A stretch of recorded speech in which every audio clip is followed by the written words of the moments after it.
Tunamshukuru Mungu ametupa hii Jumapili ya pili, nadhani Jumapili ya pili ndio ya kwanza. Ya kwanza. Ni msinipotoshe. Leo tarehe 4. Sawa, kumbe ndio Jumapili ya kwanza ya mwaka. Wow, kumbe bado tuko mwanzoni kabisa. Mwaka bado mpya. Asante sana. Leo tuhitimishe semina yetu ambayo tulianza tangu Jumatano ile ya tarehe 31. Tuliendelea nayo siku ya mwaka mpya. Tukiendelea nayo Ijumaa juzi.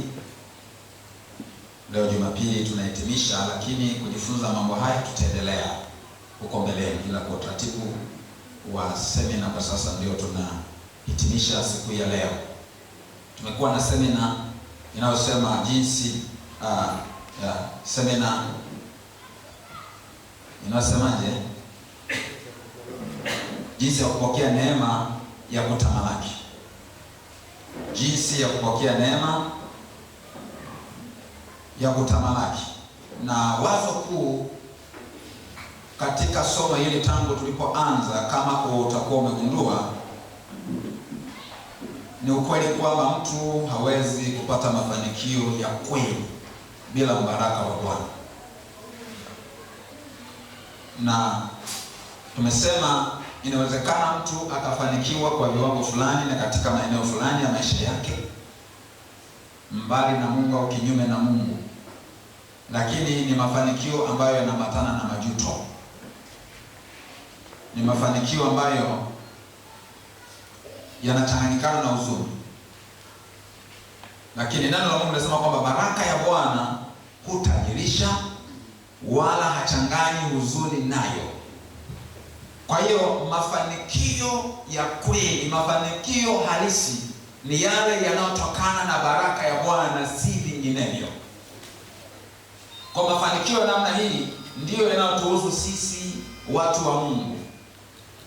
Kwa mwaka huu wa kutamalaki, na kama ambavyo tukisha kutafsiri ya kwamba kutamalaki kuna maanisha kutawala, kutamalaki kuna maanisha kufanyaje? Kumiliki.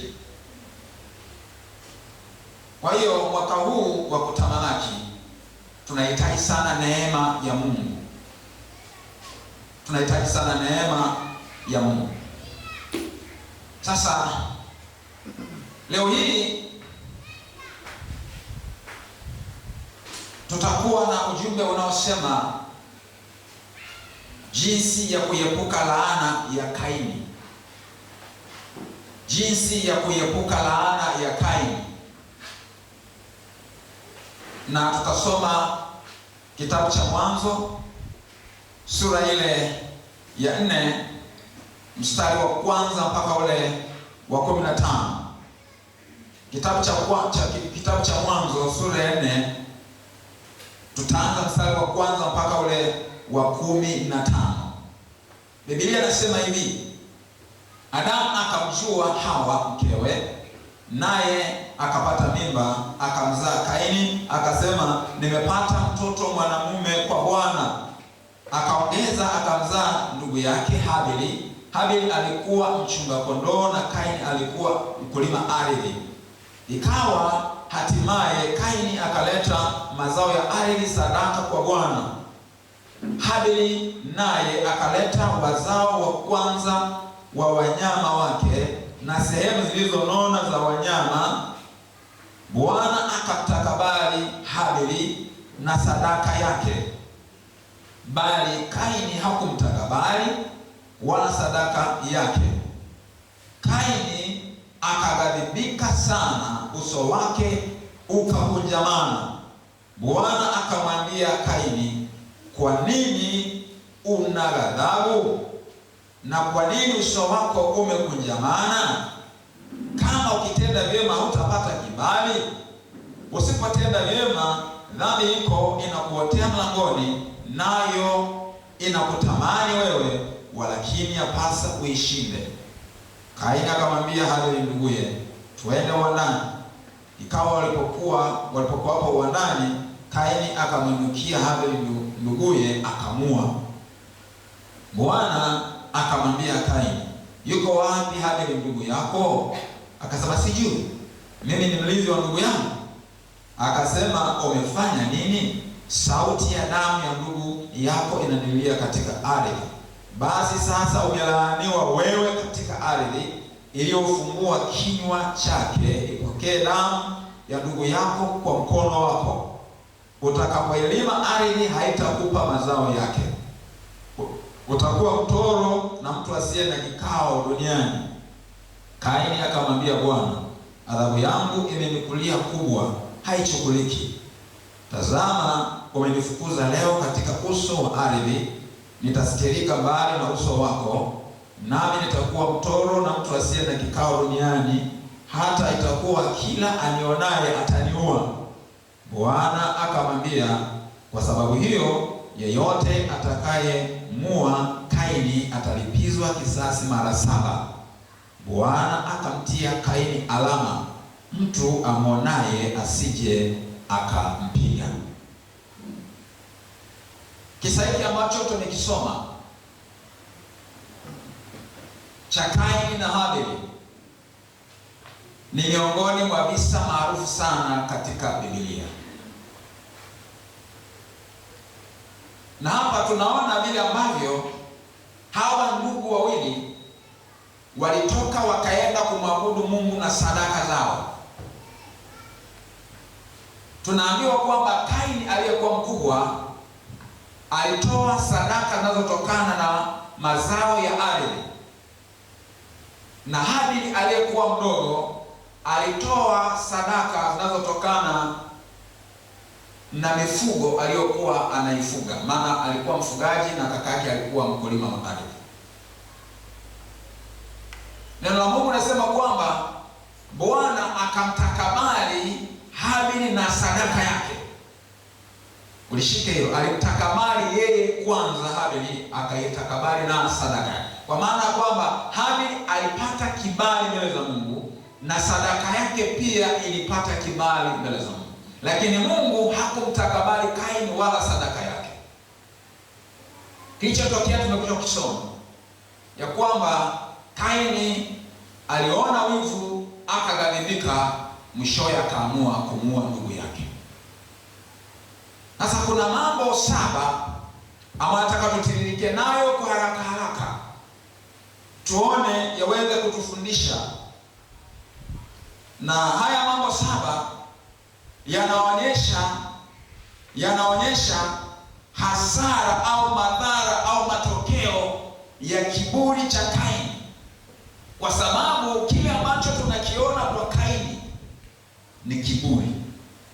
Yaani kama ungeulizwa leo hii tatizo kubwa la Kaini hasa lilikuwa ni nini, ukisoma vizuri muktadha huo wa haya maandiko ambayo tunasoma au funguo la maandiko ambayo tumelisoma, utagundua kuwa tatizo kubwa alilokuwa nalo Kaini lilikuwa ni kiburi.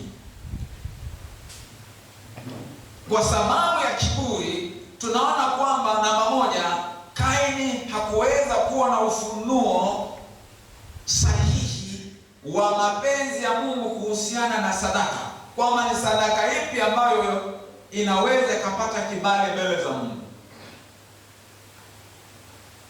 Kwa habari za sadaka hizo mbili, sadaka ya Kaini na sadaka ya Habili, na kwamba ni kwa nini Mungu alitakabali Habili na sadaka yake na akamkataa Kaini na sadaka yake, kuna sababu mbili zinazotolewa.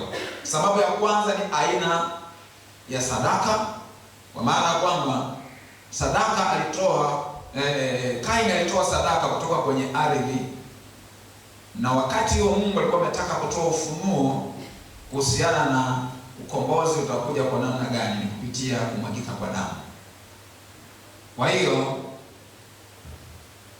mtazamo wenye mlengo huu unatafsiri ya kwamba sadaka ya Habili ilikubalika kwa sababu ilikuwa ni sadaka ya damu.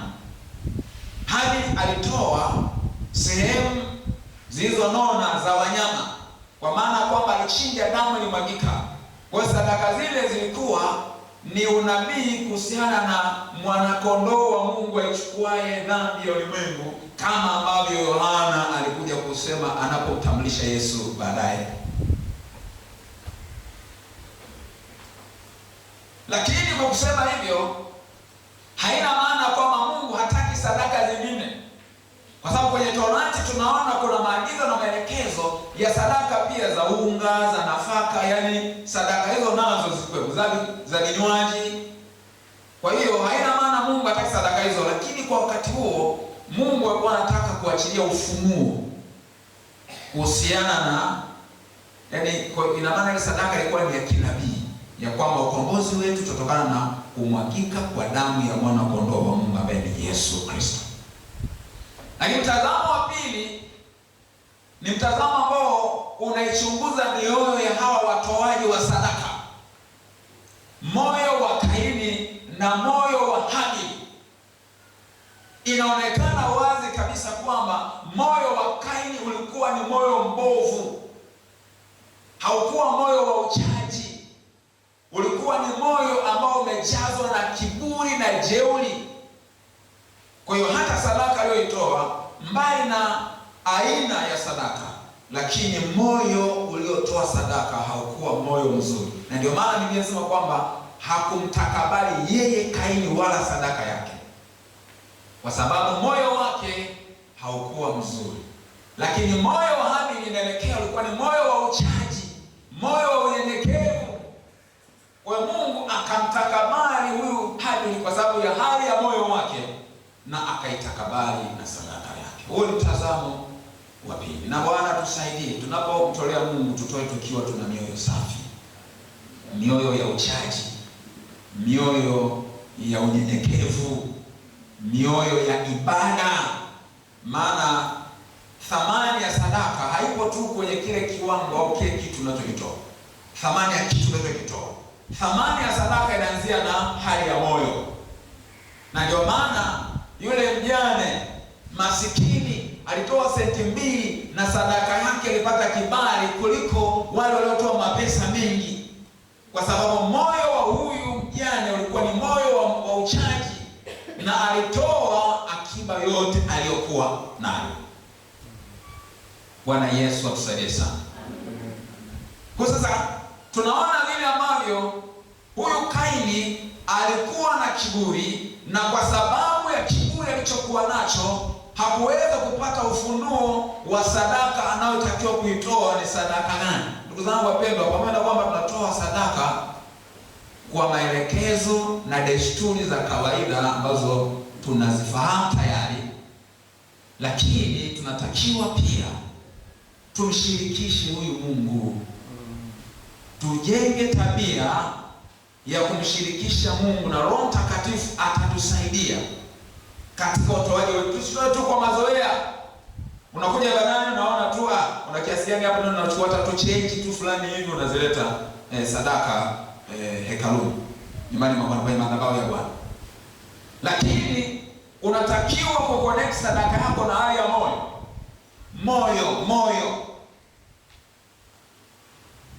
moyo wako wa kumcha Mungu, moyo wako wa kumpenda Mungu, moyo wako wa unyenyekevu. Lakini sadaka inakuwa ina maandalizi ambayo pia ni ya kiroho. Utamwomba Mungu, nitoe nini ibada ya leo? Mungu, nitoe nini? Nitoe kiasi gani? Sio mara zote kiwango utakiamua wewe. Kuna wakati mwingine Roho wa Mungu anaweza akakuongoza kutoa sadaka ambayo kiwango chake ni tofauti na ambavyo ungeamua kwa akili zako mwenyewe. Na inapokuja kwenye sadaka ambazo ni maalum, achana na zile sadaka za ibada za kila siku. Kuna nyakati ambapo Mungu anaweza kukueleza kutoa sadaka fulani ambayo ni abnormal, yani ambayo sio ya kawaida. Ibrahim alipomtoa Isaka halikuwa wazo lake, ilikuwa ni wazo la Mungu. Aliitikia maelekezo tu ya Mungu, akakaza moyo wake kwa kuwa alikuwa anamwamini sana Mungu na alikuwa mtiifu. Halikuwa jambo jepesi, lakini kwa kuwa limetoka kwa Mungu akafanya. Sasa ukiwa na kiburi, hauwezi ukawa ni mtu mwenye kuyajua mapenzi ya Mungu. hauwezi ukawa na revelational knowledge unaita, yani maarifa ya kiufunuo kutoka kwa Mungu.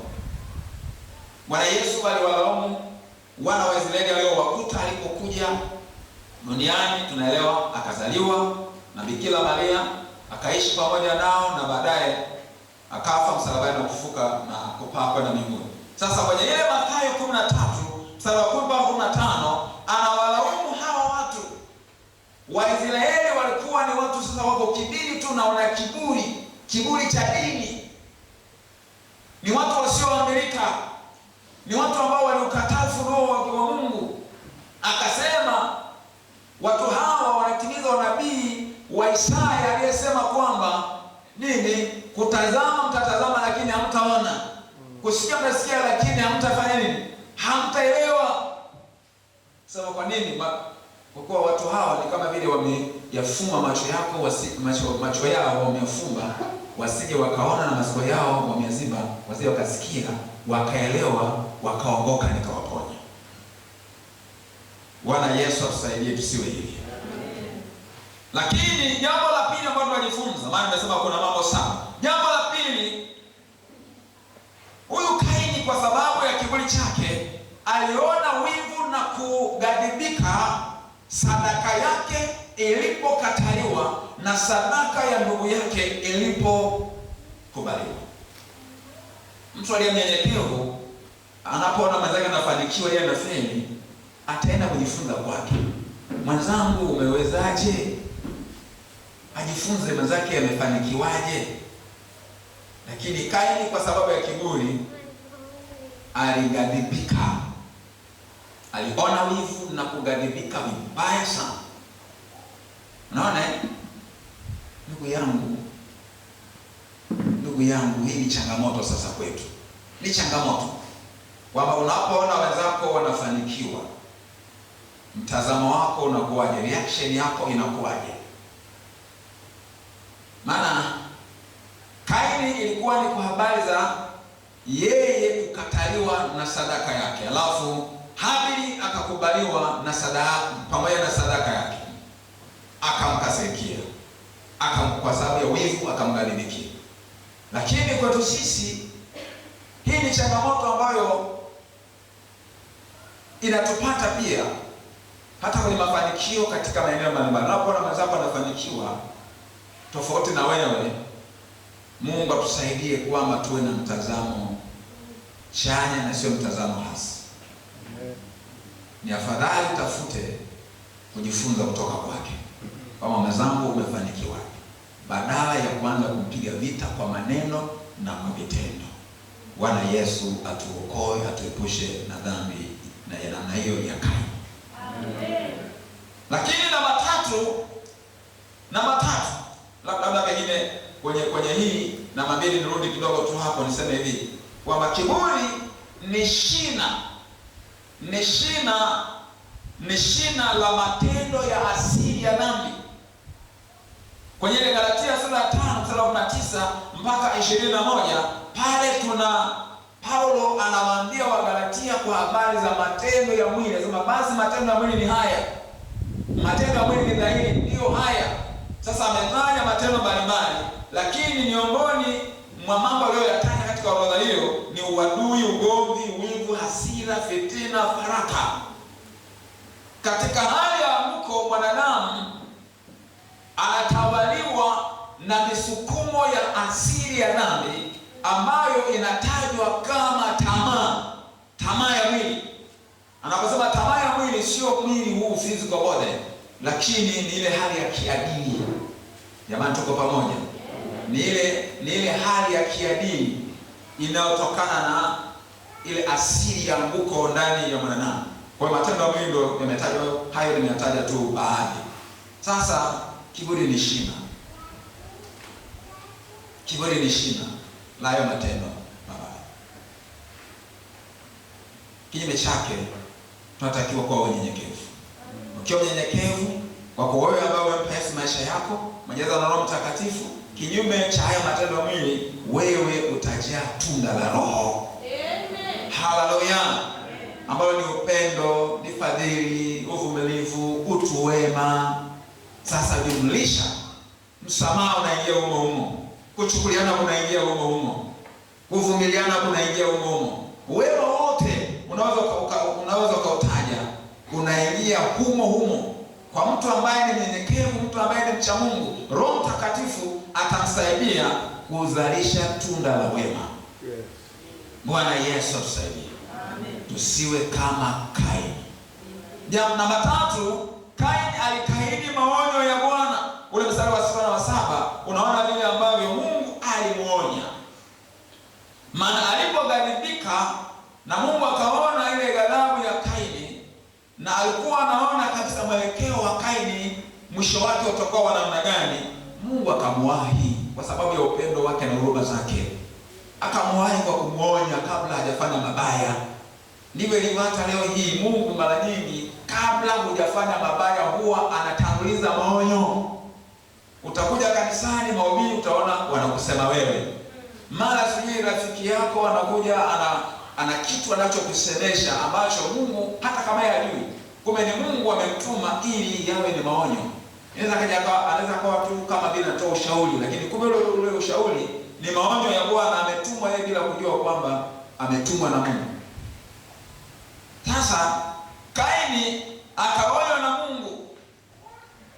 Kwa hiyo mstari wa 6 tunaambiwa hivi, Bwana akamwambia Kaini, kwa nini una ghadhabu na kwa nini uso wako umekunjamana? Kama ukitenda vyema hutapata kibali, usipotenda vyema dhambi iko inakuotea mlangoni, nawe inakutamani wewe, walakini yapasa uishinde.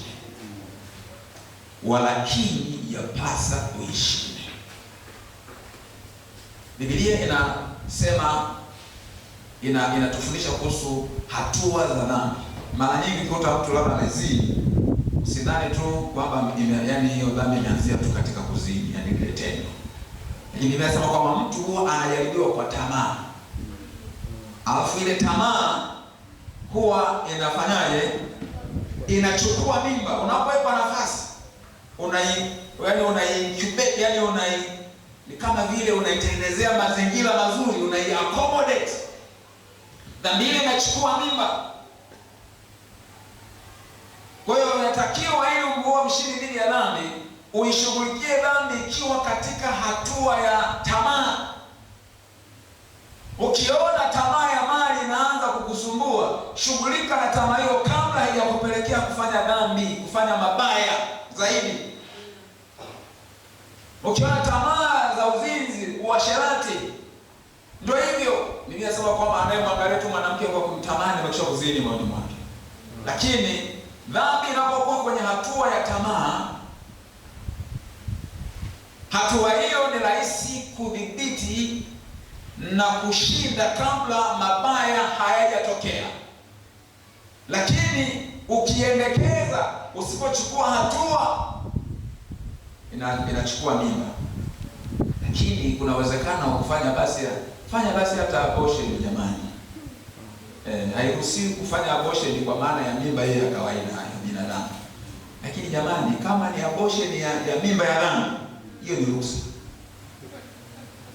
Abortion ya mimba ya dhambi, hiyo ni ruhusa. Mimi zote nimewahi kufanya abortion ya aina hiyo, na nilifanya wakati hata sijaokoka. Nadhani chembe tu ya hofu ya Mungu niliyokuwa nayo tangu utotoni, nimelelewa kwenye mazingira. Kwa hiyo ile sensitivity ya dhambi na haki nilikuwa nayo, kwamba hiki ni kibaya, nilikuwa tangu utoto. Sasa utundu tu vitangatama tu vimeanza sasa, bado mdogo. Nikamwona mdada, alafu nikajaribisha kumsemesha. Akakubali. Twende, akakubali. Tulipeana appointment. Tukutane mahali fulani. Akakubali. Afukele appointment. Hata huyo kweli anakuja yule. Hatia ilinizidia. Nikaahirisha. Yaani yule kabisa, yaani amekwisha kutokea kwenye appointment, tutokea hapo tukafanya ujinga. Lakini hatia ikanizidia. Nikakosa ujasiri wa kumface na kwamba tuende tukafanya mambo mabaya. Nikamchenga huyo, nikapotea. Ukimsimulia kijana wa dhambi hizo tulipokuwa sasa ni wanafunzi, ni vijana, tunatiana moyo kwenye dhambi. Yaani anaonekana mtu aliyefanya dhambi ndio shujaa. Ukimsimulia kisa kama hiyo, wewe mjinga, wewe muoga tu, wewe sio mwanamume, wewe mwanamume gani wewe? Yaani utatokana, utafanywaje? Kumbe huo ndio ushujaa. Huo ndio ushujaa. Kukataa dhambi ndio ushujaa. Wakuona wewe sio mwanamume halisi, sio mwanamke halisi, vyovyote vile, hata kama ukikutukana, lakini unapoona unakoenda ni kubaya, unaiendea dhambi, kataa, ahirisha. Ulishanaswa, ulishaanza kunaswa kwenye mtego wa adui, unapelekwa machinjoni, afadhali utoroke. Na neema ya Mungu itakuwezesha utatoroka kabla haujakamilisha mchakato wa dhambi. Kwa mimi mwenyewe sasa hiyo naweza nikita kama abortion, kwa sababu kama ni dhambi ya tamaa nishatenda tayari. Yaani hapo nilikuwa nimeshafanya uasherati kwa mawazo na nimefanya sehemu ya mchakato, lakini kabla sijafanya tendo lenyewe hatia ilipozidi nikashtuka. Kwa hiyo mimi naweza kama abortion fulani hivi. Maana mimba ya dhambi ilikuwa imekwisha kuingia tayari. Si ndio ule mchakato wenyewe? Bwana Yesu atusaidie. Amen. Bwana Yesu atusaidie. Amen. Kwa sasa ili usielekee kwenye kukamilisha mchakato wa dhambi, Mungu huwa analeta maonyo. Wakati mwingine kama hatatumia mtu, lakini ni dhamiri yako ambayo haijafa bado. Una hali fulani ya hofu ya Mungu na dhamiri yako inaanza kukusuta, unaisikia vibaya, unakosa amani. Ile ni sauti ya Mungu kupitia dhamiri yako ya kwamba achana na mwelekeo huo, achana na mpango huo, achana na mkakati huo, acha kabisa, usiendelee, acha tu. Kwa hiyo unafanya toba kabla mchakato wa dhambi haujakamilika. Inawezekana ni kazini, mmeanza sasa mchakato wa mnajadili wizi. Yaani kuna dini mnalizungumzia pale ambalo mnashirikiana watu kadhaa. Mkikwapua pale mnakwapua mamilioni kadhaa. Unaona hivi mimi nikipata hii kiasi hii sinajenga, alafu hii inatosha hapo kujenga nyumba. Hii inatosha kununua gari. Lakini unaona Roho wa Mungu anaanza kukusuka kupitia dhamiri yako kwamba hiki unachokifanya ni kibaya. Na neno la Mungu linasema kwamba heri asiyekwenda katika shauri la wasio haki, wala hakusimama katika njia ya wakosaji, wala hakuketi barazani pa wenye mizaa, bali sheria ya Bwana ndiyo impendezayo, na sheria yake itafakari mchana na usiku. Unakumbuka maneno kama hayo, unajikuta kama hapa nimeketi kwenye baraza la waovu. Haya mambo hayanihusu mimi. Ahirisha. Amen. Kama hauna uwezo wa kuwalipua wao, basi nyamaza tu kimya, kwamba mimi sitamwambia mtu, lakini kwa hiyo mpango msinihusishe. Mimi simo, mimi namuogopa Mungu wangu. Biblia inasema kwamba tushekeni na nini? Na mishahara yenu. Waliambiwa askari ni Yohana Mbatizaji huyo. Yohana Mbatizaji walimuuliza, sasa na sisi? Askari akamwambia, ninyi tushekeni na nini? Na mishahara yenu. Maana yake msile rushwa. Ridhika na kile unachokipata ambacho ni cha halali. Kama kuna marupurupu ya halali, hayo ya kutosha, hayo mshahara wako na marupurupu ya halali. Na Mungu atakupa ubunifu. Kuna namna unaweza kufanya namna zingine za kujiongezea kipato ambazo ni halali. Na Bwana akikubariki, baraka yake inakutajirisha. Na mwisho wako utakuwa ni mzuri kuliko wale wanataka mafanikio ya haraka. Bwana Yesu atusaidie sana. Kwa hiyo Kaini tunaona vile ambavyo aliona na Mungu, lakini yeye akakaidi. Hapo hatuoni kama alijibu chochote, ila vile ambavyo aliendelea na mpango wake, ndipo utaona kwamba alikaidi maonyo ya Bwana. Na Biblia inasemaje katika Mithali 29 mstari wa kwanza? Anasema awanywaye mara nyingi akishupaza shingo atavunjika ghafla, wala hapati dawa.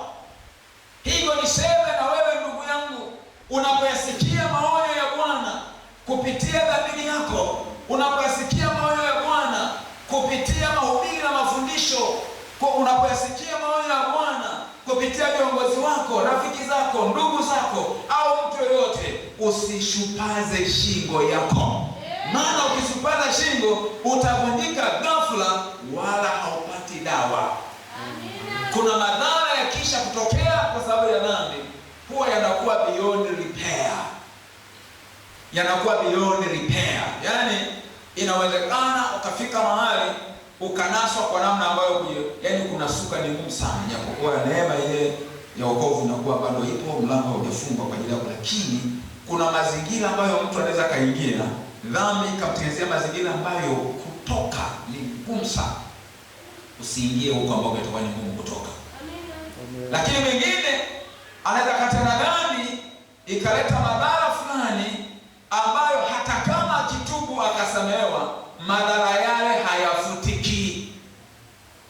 Unaweza kupata ugonjwa ambao hauponi na Mungu anakusamehe dhambi, lakini anaweza sikuponya ugonjwa ule. Kuna uharibifu unaweza kama kutoka kwenye maisha yako ambayo uharibifu ule haurekebishiki.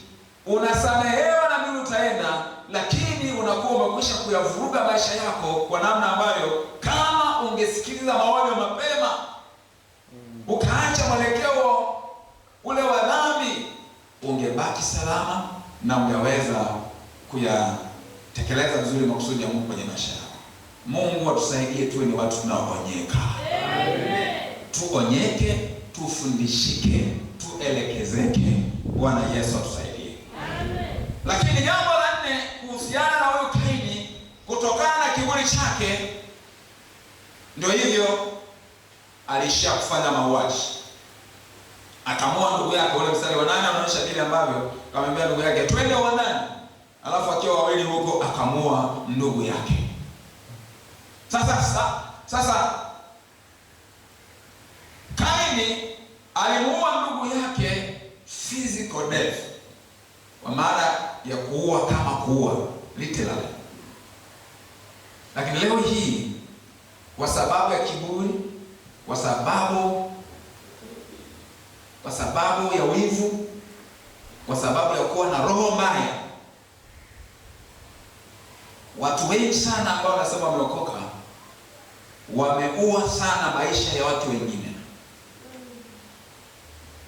Inawezekana ukasababisha mwenzako afukuzwe kazi kwa sababu umesema uongo kumhusu. Kuna watu ambao wametumiwa na shetani kuua ndoa za wengine. Kuna watu ambao wametumiwa na shetani kuua biashara za wengine. Kuna watu ambao wametumiwa na shetani kuua hatima za wengine kwa namna moja au nyingine. Hiyo nayo ni roho ya Kaini. Kamwe usimfanyie mwenzi wako, yaani ndugu yako au mtu mwingine mabaya. Acha kuwa mtu mwenye mambo mabaya. Hata ambaye inatokea kwamba labda amekuudhi au amekufanya mabaya fulani hivi, Biblia inatukataza usikulipa kisasi. Kisasi ni juu ya Mungu, ndivyo tunavyoambiwa. Usipambane naye kwamba kwa kuwa amekufanyia ubaya na wewe ufanyie ubaya. Hapana. Unatakiwa kuwa mwenye kusamehe. Biblia inasema kwamba adui yako mpe chakula. Mlishe tu. Usilipe baya kwa baya. Hapana, tunakatazwa na Mungu. Mungu atusaidie tusiwe wauaji. Usiwe kwa fikra zako, usiwe kwa maneno yako, na usiwe kwa kufanya mikakati au hila au njama zozote zile ambazo zitamharibia mtu mwingine maisha yake. Hiyo ni roho ya Kaini. Lakini jambo la 5, tunaona kwamba Kaini alikosa toba. Hata baada ya kumua ndugu yake, Mungu akamwendea tena. Ukisoma ule mstari wa 9 pale, tunaambia kwamba Bwana akamwambia Kaini, yuko wapi Habili ndugu yako? Akasema sijui, mimi ni mlinzi wa ndugu yangu. Unaona jeuri hiyo? Inatoka na nini? Kiburi. Kwa hiyo mstari wa 13, baada ya Mungu kuwa amemtangazia hukumu yake ya laana, bado hatuoni kama Kaini anatubu, ila tu anaomba kupunguziwa adhabu kwa imekuwa kubwa. Unaona? Jamani, roho ya Kaini jamani mbaya.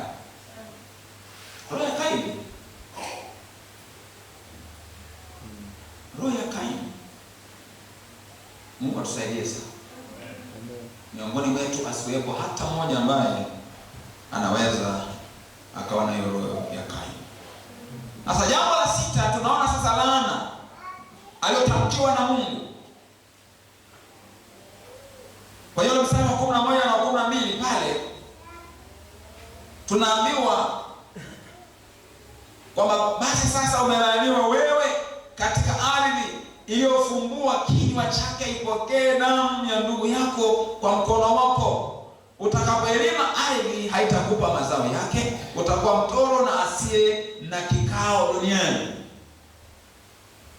Sasa unaona kwenye Mwanzo sura ya 3 na mstari wa 17 aliambiwa Adamu kwamba ardhi imelaaniwa kwa ajili yako. Lakini hapa Kaini anaambiwa umelaaniwa kwa ajili ya ardhi. Yaani yeye ndiye amelaaniwa. Sasa vile ni vitu tofauti. Sasa ilikuwa ardhi imelaaniwa kwa ajili ya mwanadamu, kwa maana kwamba maisha ya mwanadamu katika ardhi ile baada ya anguko yangekuwa tofauti na kabla ya anguko kwa ujumla wake. Maana Adamu anatuwakilisha sisi wengine wote. Na ili Kaini ana laana ambayo hii ni special kwa ajili yake yeye. Kwa sababu amemwaga damu ya ndugu yake, anaambiwa kwamba ardhi imelaaniwa kwa ajili anaambiwa kwamba amelaaniwa katika ardhi, kwa ajili ya ardhi. Hebu ndio kusoma hapo. Anasema basi sasa umelaaniwa wewe katika ardhi. Umelaaniwa wewe katika ardhi. Umelaaniwa katika ardhi. Yaani Kaini amelaaniwa katika ardhi. Na kwa sababu ya hiyo laana aliyolaaniwa katika ardhi, kuna mambo mawili ambayo yangekuwa ni sehemu ya maisha yake. Jambo la kwanza, ardhi hiyo akiilima haitampatia mazao ipasavyo. Lakini jambo la pili, tunaambiwa kwamba atakuwa ni mtoro na mtu asiye na kikao hapa duniani. Huyo mtu ni sawa kusema kwamba ardhi imemkataa, na ardhi inawakilisha mazingira kwa ujumla ya maisha ya mwanadamu. Inahusisha mambo mengine yote yanayofanyika katika ardhi. Kwa hiyo ni mtu ambaye ardhi imemkataa kwa sababu ana laana ya Mungu. Mtu ambaye ana laana ya Kaini, laana ya Mungu kwa sababu ya uovu aliyofanya. Kinachotokea ni kwamba hakuna chochote atakachokifanya na kitamletea matokeo chanya. Unaelima haikuletei matokeo. Unafuga haupati matokeo. Kuna vipaji vinavyoweza kufanya uajiriwe, lakini kila mtu anakukataa. Maana huyu ilikuwa ni ardhi inamkataa, lakini na watu. Maana anasema sasa mimi kila atakayeniona ataniua. Ikabidi Mungu aweke tu kinga.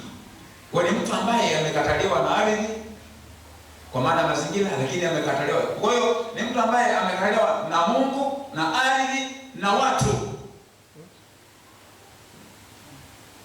Hana kibali kwa watu, hana kibali kwenye ardhi na mazingira yake, hana kibali kwa Mungu.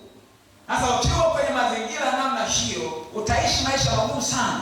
Kwa maisha ya Kaini yalikuwa ni mtu ambaye hana kikao, ni mtoro. Ni mtu yule ambaye anaishi akisikia kuna fursa mahali fulani. Sasa naleta kwenye mazingira sasa. Anasikia mahali fulani kuna fursa. Na kuna shuhuda za watu ambao wameenda wakatumia fursa, labda ni ardhi, wakalima mazao fulani hivi, wakatoka, maisha yakabadilika. Akienda yeye mambo yanakuwa tofauti. Anaanza kulalamika, hapa baya, hapafai. Mji huu ni mbaya, hufai. Kijiji hiki ni kibaya, hakifai. Wakati wengine wanatoboa hapo hapo. Anasikia mahali fulani, kule bwana anakwambia kuna madini kule. Nakwambia yani yako nje. Ukiparua tu unakutana na madini, ukiuza tayari wewe ni milionea. Anatoka kwenda kuchimba. Wenzake wanafaulu, lakini yeye mambo yanakataa. Anaona hii biashara haifai kabisa. Anasema wewe bwana, wakitaka tu utoboe, wewe bwana fuga tu nguruwe, kitimoto na kwambia kinalipa sana. Na kuna mifano ya watu ambao wamefaulu sana kwenye ufugaji wa kitimoto. Akianza kufuka tu yeye, mambo yanakuwa ni mengine. Naona kwa ni mtu ambaye hawezi akashika chochote kile na kikampa matokeo akadumu nacho. Anajaribisha hapa anafeli, kile anafeli, kile anafeli, mji huu haufai, kijiji kile hakifai, kule hakufai, nchi hii haifai. Huyo mtu atazamia hata meli. Kama ndio vijana hawa kusema akienda huko ughaibuni mambo yatamnyokea. Iko hata kama ni kuzamia meli, atazamia ili aende mahali, lakini mtu namna akienda huko napo hataboe. Kwa nini? Laana ya Kaini inamfuatilia. Bwana Yesu atuponye na laana ya Kaini. Hata kwenye mazingira haya ya imani ya maombezi, kuna watu ambao huwa hawezi kutulia kwenye kanisa moja. Inawezekana hao nao wana laana ya Kaini. Yaani kuna mtu akikaa TOC, ndio hao ambao hata akienda huko anarudi ndio kushukuru. Namshukuru Mungu kwa kweli, Mungu wa TOC. Mungu wa TOC. Mwingine si aliaga hapa kwa machozi kabisa, kwa sababu tu ya ndoa. Lakini anajaribu kumshawishi mume wake kwamba aje waishi Dar es Salaam, lengo aendelee kushikamanisha na madhabahu ya TOC. Amelazimika sasa kwenda akaungana na mume wake, anaaga kwa machozi hapa. Na alishasema hata akiwa huko huwa anaomba kwa Mungu wa TOC. Yaani anaamini, yaani ni kama wale ambao wanaomba nani maombi anaelekeza anaanza kitu. Asante. Kwa hiyo hata akiwa sijui huko anafanya maombi, alafu akili yake anaelekeza wapi? Kwenye madhabahu ya TOC. Mungu wa TOC, nisikilize, nisaidie. Anasema akiomba hivyo ndio anahisi kwamba kweli maombi yake yamesikiwa na atapata kile ambacho anakitaka.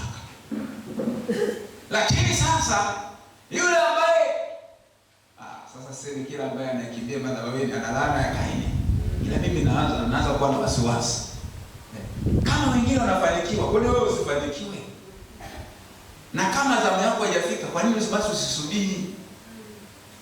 Unataka tu mafanikio fasta. Lakini kuna mwingine anasema kwamba mimi hapa sitoki, maana nimeona hapa pana Mungu mwingi. Jamani, tuko pamoja? Tunamwamini Mungu katika mafanikio makubwa. Tunamwamini Mungu tutakuwa mamilionea. Lazima tutajaribiwa, lazima tutapigwa na shetani, lakini Mungu yuko pamoja na sisi. Tuikatae laana ya Kaini ya kutokuwa na utulivu, kutoka kwenye kituo ambacho Mungu anataka ukae. Kama Mungu amekuleta TOC wewe kudumu katika madhabahu hii, na kama Mungu amezikusudia baraka zako kupitia madhabahu hii, kama utakuwa sasa wewe kwa sababu hauna utulivu, ni mtu ambaye hauna nini, yaani ni mwangaikaji fulani, inawezekana roho ya Kaini inakusumbua. Wewe ndio hivyo, utasubiri miezi 2-3, naona hapa kufai. Umesikia kwenye redio na kwenye TV, si kule maombezi, si kuna miujiza, si kuna nini. Nataka nikwambie mwisho wako utakuwa mbaya. Mwisho wako utakuwa ni mbaya. Wafuatilie tu hata baadhi ya watu walioondoka vibaya hapa. Nini kinachoendelea huko walikokwenda? Nakuta kwamba hakuna cha maana sana. Hakuna cha maana jamani, hakuna. Anyway, sina nia ya kuanza kuwasema watu. Ila nakutia moyo, tulia. Amen. Tulia. Amen. Tulia TOC, tulia katika kituo ambacho Mungu anakuweka. Amen. Na kama Mungu amekuleta Tuangoma, ndio mahali pako pa wewe kufanikiwa, tulia. Kama umewekwa Tuangoma kwa muda maalum, na ule muda ukiisha kuna mahali Mungu anakuelekeza, hamna shida. Kama Mungu amekuweka TOC kwa muda maalum, na muda ule ukifika kwamba wewe unataka uwepo mahali pengine, haina shida. Lakini yasiwe ni mahangaiko ya mtu ambaye anatembea na laana ya Kaini. Nataka nikutie moyo ya kwamba wewe hautakuwa na laana ya Kaini kamwe. Amen. Ikatae laana ya Kaini, na mimi mtumishi wa Bwana nakuombea ili laana ya Kaini isikupate, ili ya kwamba uwe ni mtu mwenye kufanikiwa. Amen. Mahali pale ambapo panakaa kama ni pakame, nataka nikwambie mahali hapo wewe ndipo utakapopata mafanikio. Amen. Na haina maana mahali pa kufanikiwa ni pale ambapo hapana changamoto, hapana. Ila Mungu anatupa uwezo wa kuzishinda changamoto ili tuweze kupata mafanikio hata katika mazingira magumu, hata katika mazingira ya upinzani, hata katika mazingira yenye changamoto nyingi. Tukiwa na Mungu, tukiwa na baraka wa Bwana, neema ya Mungu ikiwa juu yetu, neema ya kutamalaki ikiwa juu yetu, tukitembea kwa uaminifu na uadilifu na utiifu mbele za Mungu na neno lake, nataka nikwambie, licha ya changamoto, licha ya magumu, licha ya mapito, licha ya majaribu, utatoboa tu. Utafanikiwa tu. Utafanikiwa tu. Utafanikiwa tu, na hatimaye utatamalaki kiroho na kimwili, utatamalaki kiuchumi, utatamalaki vizuri katika maeneo yote. Kila baraka ya Bwana, kila ahadi ambayo Mungu amekusudia kwa ajili yako ni lazima uipate, maana Mungu ni mwaminifu na ni Mungu hashindi kukusaidia. Unachohitajika ni wewe kuwa mwaminifu kwake. Bwana Yesu atusaidie sana. Sasa jambo hilo lilikuwa ni jambo la ngapi? Jambo la 6. Ni hiyo laana ambayo alilaaniwa. Lakini jambo la 7, kwa maana ya matokeo ya kiburi cha Kaini. Kwa sababu ya kiburi chake, Kaini alizalisha kizazi kiovu kilichoangamia katika gharika.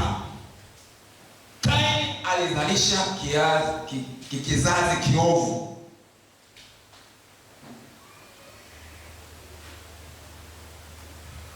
Kwenye hii sura ya 4 tunamwona mmoja wapo ambaye alikuwa ni uzao wa Kaini, anaitwa Lameki. Kuna mambo mawili ambayo Lameki anakumbukwa. Kwanza ni the first polygamist, yaani ndiye mtu wa kwanza kuoa wake zaidi ya mmoja. Lakini namba 2, kwa rekodi za Biblia hapa, ndiye muuaji wa pili. Muuaji wa kwanza alikuwa ni Kaini aliyerekodiwa, lakini muuaji wa pili aliyerekodiwa katika neno la Mungu ni huyu Lameki. Yaani mtu tu alimchubua. Unaona? Alikuwa tumpa tu jeraha, yeye akamaliza kabisa, akamuua.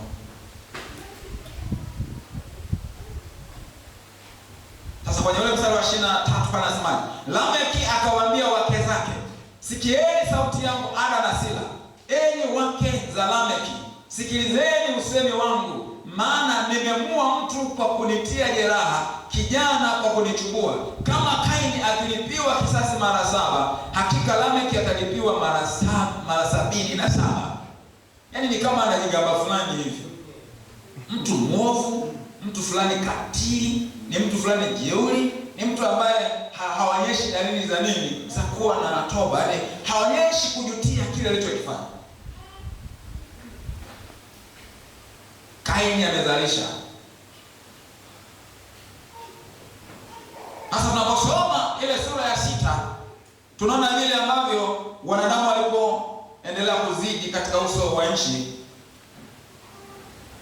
yaliyotokea ni nini? Mungu akawa amekasirika, ila tunaambiwa kwamba Nuhu akapata neema machoni pa Bwana. Sasa Nuhu alitokana na uzao wa Seti. Seti tunaelewa kwamba alizaliwa ni kama vile kuziba pengo la Habili, na Seti akawa mcha Mungu na kizazi chake kikawa kina chembechembe za uchaji, japokuwa uharibifu ulipoingia, ambayo inaonyesha kwamba waliokuwa wanauinjinia zaidi ni huu uzao wa Kaini. Uharibifu ule uliwakuma mpaka wazao wa Seti. Ndio maana aliyepata neema ni mmoja tu, Nuhu. Yeye pamoja na familia yake, jumla watu 8. Yeye, mke wake na watoto wake, jumla watu 8 ndio waliokuona kwenye ile gharika ambayo tunaisoma kuanzia mstari wa ile sura ya 6 na kuendelea. Sasa Nuhu alikuwa ni uzao wa Seti. Kwa hiyo Kaini alizalisha kizazi kiovu. Nataka niseme hivi, ukiwa mcha Mungu utazalisha kizazi cha wacha Mungu. Pamoja na kwamba kila mmoja anakuwa na hiari yake, anakuwa na chaguo, lakini kuna namna fulani ambayo unatokea uwezekano mkubwa wa kuzaliwa watu wanaofanana na mtangulizi wao. Lakini mtu mwovu, uwezekano mkubwa ni kuzalisha waovu kama yeye. Ninakutia moyo wewe uwe mcha Mungu. Umeokoka, usiendekeze tabia ambazo ni kinyume na mtu aliyeokoka. Badala ya kuongozwa na Roho, ukawa ni mtu unayetawaliwa na matendo ya mwili. Hapana, usiwe hivyo. Usiwe hivyo. Ukiishi maisha ya kuongozwa na Roho, ukiishi maisha matakatifu, maisha ya uadilifu, utakuwa na uwezekano mkubwa wa kuzalisha kizazi cha wacha Mungu. Jamani, mimi ni matokeo ya mzazi mcha Mungu. Hata kama haijatokea wote tukawa tuko safi, tuko vizuri, lakini kwa sababu mzazi wetu alikuwa ni mcha Mungu na kumtumikia Mungu, unaweza kaona sasa katika familia, hata kama yule anaweza kusumbua na nini, lakini ile mbegu ya ucha Mungu haituachi. Nilipotaka kufanya mambo mabaya nilishindwa, nikaisikia hatia kwa sababu nimepandikiziwa mbegu ya ucha Mungu tangu udogo. Na uelewa kwamba haya ni mabaya, Mungu anakasirika na mwisho wake ni nini. Na ndio maana hatimaye nilipokuwa nimemaliza tu form 4 kabla ya kwenda form 6, kabla ya kwenda form 5, nikampa Yesu maisha yangu rasmi. Na tangu hapo sijarudi nyuma tena. Tangu hiyo tarehe 1 mwezi wa kwanza 1989 sijayumba na sijawahi kurudi nyuma. Nasonga mbele na nimeanza kumtumikia Mungu rasmi kama full time minister.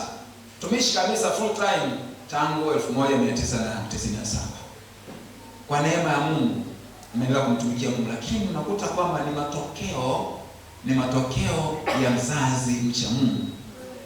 Bwana Yesu atusaidie. Uwe na hali ya uchaji ili uzalishe kizazi cha wacha Mungu. Uzalishe kizazi cha watakao kuwa na hofu ya Mungu na watakao mtumikia Mungu. Lakini ukiendekeza tabia mbovu na ukiwa tu mtu wa dini, unasema umeokoka lakini ni mtu haueleweki vizuri, na kanisani tunakuona wewe ni mtu mzuri tu kwa sababu wewe ni mtu wa dini. Yaani unajua a religious person ni mtu ambaye anazijua zile lugha za kidini, na akiwa kwenye mazingira haya anakuwa mtu mzuri sana. Lakini maisha yako yale ya kila siku kwa watu wako wale wa kawaida wa karibu ndio wanajua wewe mtu wa namna gani. Miongoni mwa wanaojua sana sisi tukoje ni watoto wetu. Watoto wetu. Unaweza kujifunga kwa mchungaji wako, unaweza kujifunga kwa washirika wenzako kwa sababu unakutana nao kwenye nyakati tu maalum, lakini maisha yale ya kila siku watoto wako lazima watayaona kama wewe ni mtu wa namna, ni mcha Mungu kweli au la. Wataona watoto. Kwa hiyo watoto wataambukizwa na kile wanachokiona unakifanya, tabia halisi ulionayo, zaidi ya maneno unayoyasema na yale wanayoyasikia wakija kanisani. Alafu watakuwa na mtazamo potofu juu ya mtu aliyeokoka, kwa sababu vile ulivyo ndivyo watakao tafsiri kwamba hivi kumbe ni mnafiki mtupu. Yaani unakuwa tu hivi mnyenyekevu kanisani, lakini huku unaweza kutukana, unaweza kaongopa, unaweza kufanya ukatili, unaweza kufanya haya, unaweza kaiba. Bwana Yesu atusaidie. Bwana Yesu atusaidie. Kwa hiyo maisha yetu yawe ni maisha ambayo kama mtoto hana fursa nyingine ya kumjua Yesu, basi akiyafuatilia maisha yako wewe baba yake, wewe mama yake, ajue kwamba yani tabia za Yesu ndio hizi. Kuwa mlokole maana yake ndio hii.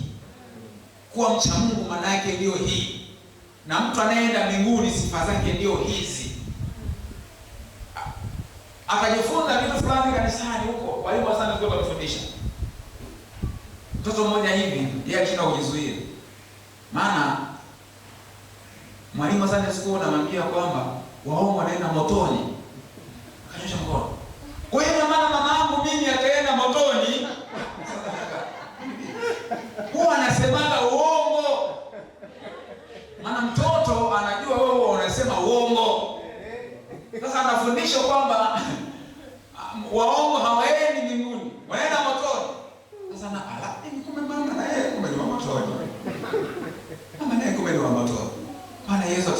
tusaidie ndugu zangu hapa na mapema, ili kwamba tuzalishe kizazi cha wacha Mungu. Watoto wetu, wajukuu zetu, tuwatengenezee njia, yaani iwe ni vyepesi wao kumjua Mungu. Watamjua Mungu kupitia sisi kwa matukoje. Alafu ile itakuwa ni mbegu njema ambayo itaendelea kurithishwa kizazi hadi kizazi. Bwana Yesu atusaidiaje? Atusaidie sana. Sasa tumalizie kwa kuangalia tunatoiepukaje sasa hiyo laana. Maana kichwa chetu tunasema jinsi ya kuiepuka laana ya Kaini. Ni very simple. Sema it is very simple. Mwambie jirani yako, it is very simple. Very simple. Kaini aliambiwaje katika ule mstari wa ngapi? Mstari wa 7. Kama ukitenda vyema hutapata kibali. Kama ukitenda vyema hutapata kibali. Sasa kutenda vyema kunako maanisho hapa ni kutenda vyema kunakotokana na moyo wa uchaji, moyo wa unyenyekevu ndani ya mtu. Kwa hiyo tunatakiwa kutenda vyema kunakotokana na hali ya unyenyekevu na uchaji.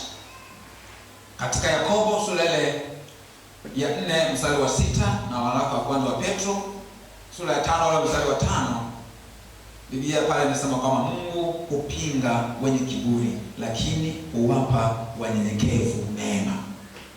Unataka neema ya Mungu, unataka kibali cha Mungu, unatakiwa uwe mnyenyekevu. Maana unyenyekevu utasababisha uwe na ufunuo sahihi wa mapenzi ya Mungu na utayatenda. Unyenyekevu utasababisha uenende kwa roho, na hiyo utashinda tamaa ya asili ya dhambi. Unyenyekevu utasababisha kupokea kwa hofu na matetemeko maonyo na maelekezo ya Mungu. Katika Isaya 66 mstari wa 2 anasema, lakini mtu huyu ndiye nitakayemwangalia, mtu aliye mnyonge, mwenye roho iliyopondeka, atetemekaye asikiapo neno la Mungu. Mtu mnyenyekevu. Kaini kama angekuwa mtu mnyenyekevu, hata baada ya kuzidiwa na ile asili ya dhambi, wivu umemsumbua, akaghadhibika, lakini baada ya Mungu kumtokea na kumwambia, kwa nini una ghadhabu? Kwa nini ukifanya wema hutapata kibali? Kama ukitenda wema, dhambi ipo na kutamani mlangoni, inakutamani wewe, lakini yapasa ushinde. Angekuwa mnyenyekevu, kwa maneno yale, kwa mawazo yale, angejirudi, asingeendelea na hasira yake, asingeendelea na mpango wa kumuua ndugu yake. Sisi ni wanadamu, kukosea kuna uwepo. Hata kama umekuwa kumejazwa na Roho Mtakatifu, kuna nyakati ambapo ule binadamu, ile asili ya dhambi ndani yako huwa kuna wakati inafukuta, inataka ifufuke, ikutawale. Kwa kuna wakati unaweza kutoka kama umepatwa na hasira, kuna wakati wivu unaweza kukusumbua, kuna wakati hali fulani ambayo ni kinyume na neno la Mungu inaweza kujitokeza. Lakini mtu ambaye ni mnyenyekevu, neno la Mungu linapokuja, hata kama ukitaka dhamini, huyu mtu atajirudi. Unakuwa mwepesi wa kutubu, unakuwa mwepesi wa kuacha mabaya ambayo ulikuwa unaelekea kuyafanya. Hauwezi kuharibikiwa. Mungu hata kuacha uharibikiwe. Maana Mungu ametengeneza system, ametengeneza mfumo wa kutusaidia katika udhaifu wetu ili tusiharibikiwe. Ikiwa ni pamoja na haya maonyo.